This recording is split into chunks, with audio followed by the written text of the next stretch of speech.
All right, welcome back to Bookish Dives. You know how it is, so many books out there, just tons of them, and, packed with ideas that can really get you thinking. Yeah, definitely. Well, that's what we do here at Bookish Dives, right? We take a deep dive into all those insightful books, and we kind of pull out the most interesting and useful parts for... The good stuff. Yeah, the good stuff, exactly. Yeah. Think of it as a shortcut to staying, seriously well-informed, one book at a time. Love that. Yeah. And I got to say, I think we have a really good one today. I think so, too, especially because this one comes straight from you guys. Yeah.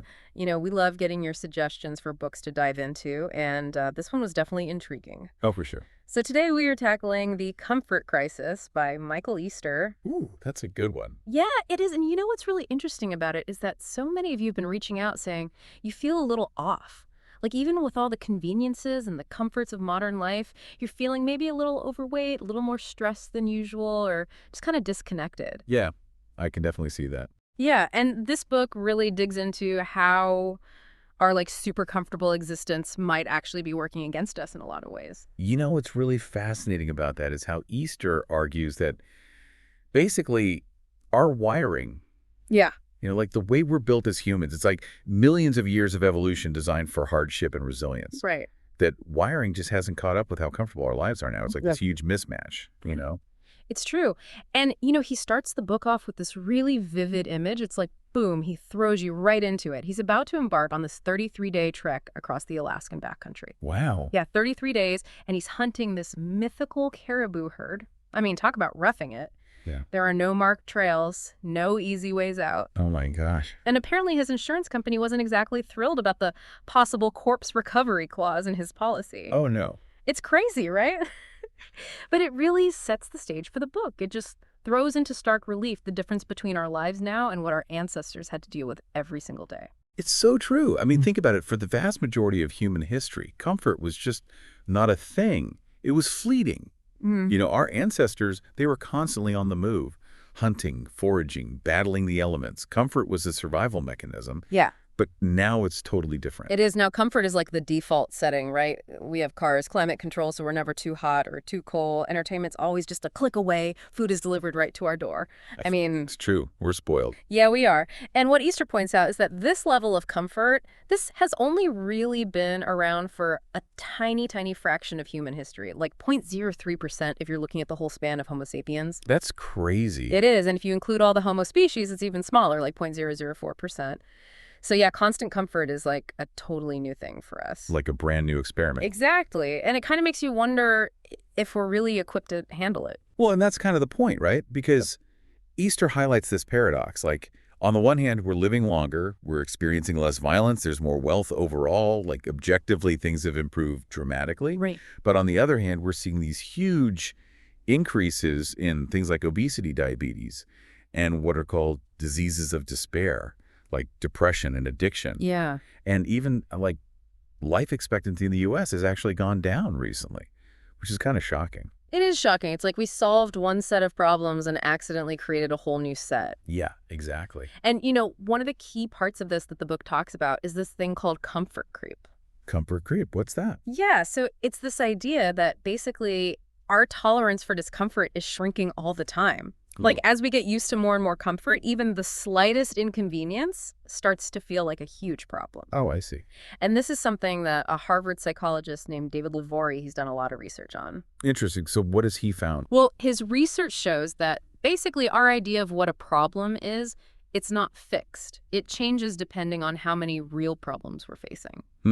That makes sense. Yeah, so like when there aren't any major threats around, we start to see smaller things as problems.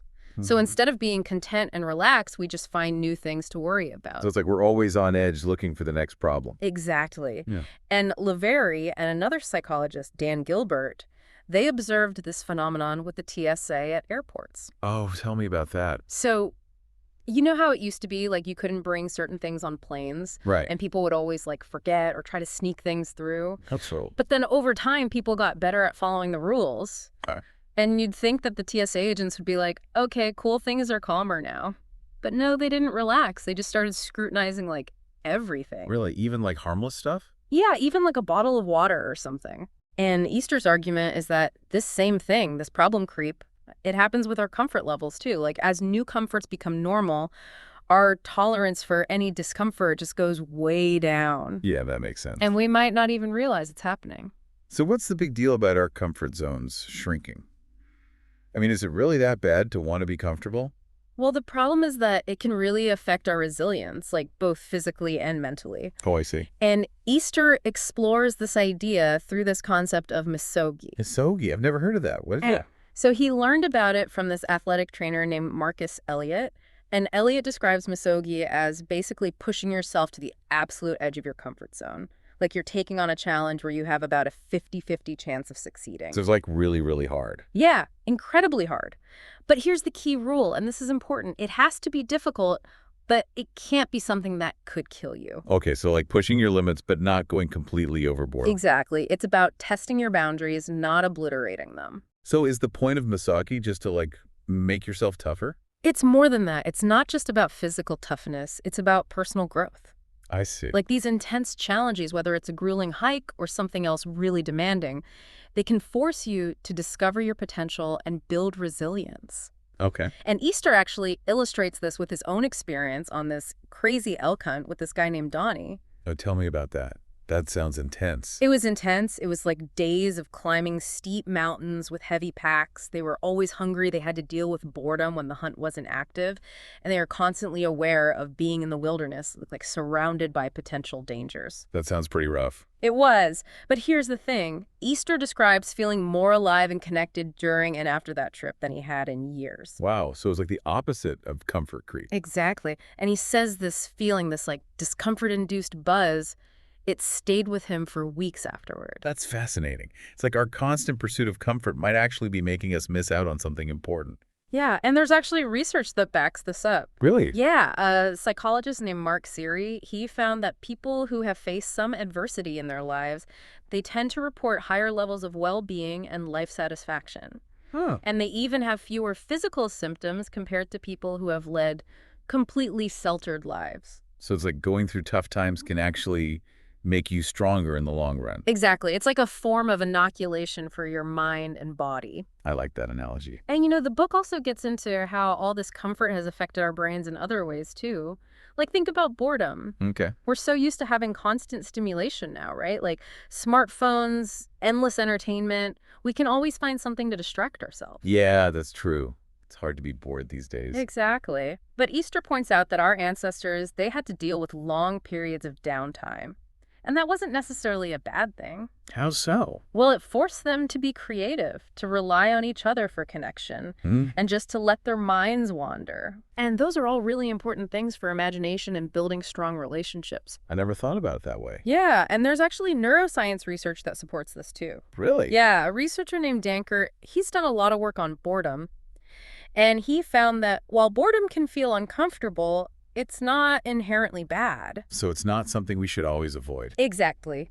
It can actually be a really valuable opportunity for reflection and mind wandering, which can lead to new ideas and insights. So maybe all this distraction is actually hindering our creativity. It's definitely a possibility. Huh. Food for thought, for sure. Right.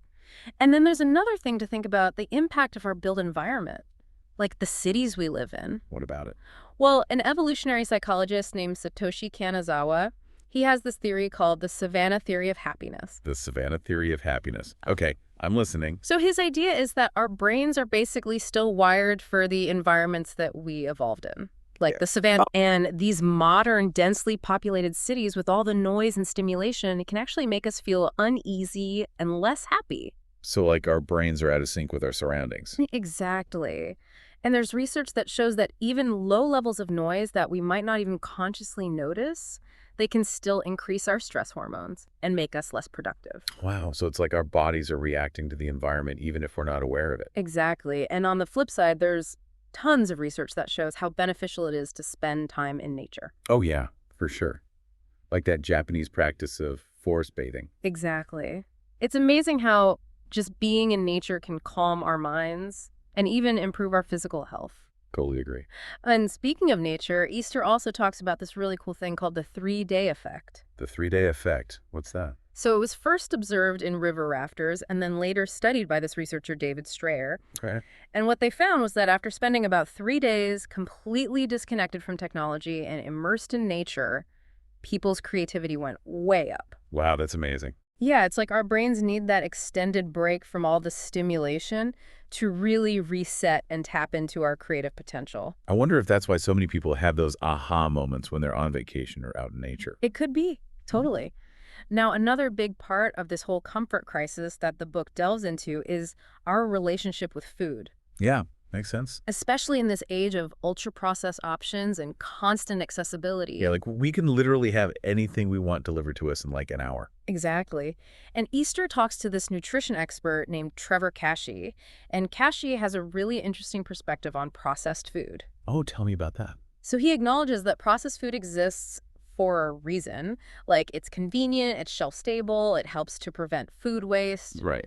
But he also points out the dangers of relying too much on these hyper-palatable comfort foods, especially to cope with stress or boredom. Yeah, that makes sense. It's Yeah. easy to fall into the trap of emotional eating. Exactly.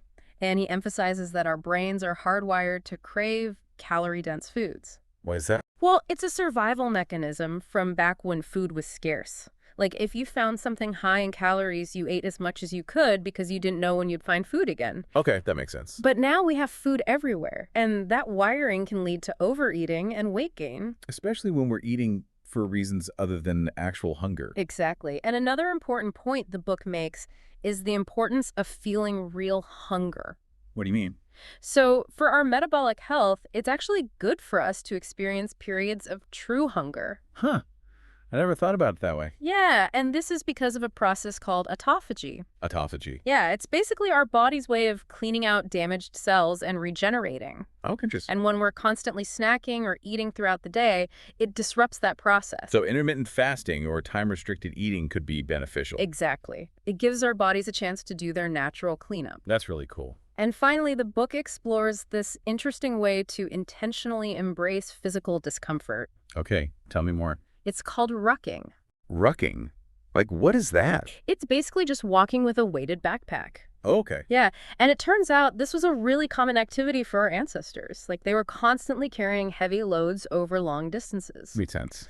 And rucking it has a lot of fitness benefits. It engages your core and back muscles, which Easter calls the tactical chassis. The tactical chassis, I like that. Right, and it builds both strength and endurance, but with a lower risk of injury compared to things like running. Huh. That's actually really interesting. Yeah, so basically, Easter's argument is that by bringing back some discomfort into our lives, we can actually improve our well-being. So it's not about going back to living in caves or anything. No, not at all. It's about finding ways to challenge ourselves and push our boundaries. Whether it's through physical activity, spending time in nature, or even just tolerating a little bit of discomfort. Exactly. It's about reminding ourselves that we're capable of more than we think. And that discomfort can actually be a good thing. Exactly. So there you have it. That was our deep dive into The Comfort Crisis by Michael Easter. Wow. That was a lot to unpack. It was. It's a really thought-provoking book. It really makes you question our constant pursuit of comfort. It does. It And it makes will. you wonder if maybe we're missing out on something by trying to avoid discomfort all the time. Yeah, I think that's one of the biggest takeaways from this book. Discomfort isn't always a bad thing. It can actually be a catalyst for growth and resilience. Absolutely. Yeah. And it's all about finding that balance, right, between comfort and challenge. Exactly. So what resonated most with you from this deep dive? What questions are you still thinking about?